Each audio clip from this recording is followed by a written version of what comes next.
Effective adaptation responses will be critical to reduce the impacts of climate change on society, the economy, and our institutions. National climate change adaptation research plans will guide investment in new knowledge for Australia to manage risks from climate change across 9 key areas.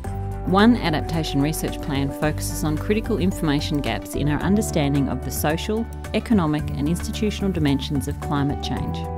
Priority questions include 5 key topics: equity in climate vulnerability and adaptation, climate risk perceptions and decision making, enablers and barriers to adapting to climate change, measures to value climate adaptation, and public and private institutions' responses to climate change risks. Within these priorities, there are a number of key questions such as: what issues affect different populations' ability to manage climate impacts? How do the interactions between existing stresses and climate change affect people's ability to adapt? How do individuals and groups understand and respond to climate risks? How do different time horizons affect adaptation decisions? What shared symbols, beliefs and practices enable or constrain adapting to climate change? What economic and social factors increase or limit people's ability to adapt?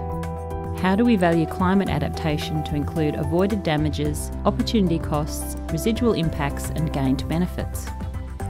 What assessment and valuation methods for climate adaptation are useful for Australian leaders and policymakers? How do laws and legal institutions enable or constrain adapting to climate change? Across all levels of government, what are the roles, responsibilities and capacities for adapting to climate change? Developing climate adaptation options will be critical in reducing the impacts on society, the economy and our institutions. These are just some of the priority questions identified in the plan. Visit the NCCARF website for comprehensive information.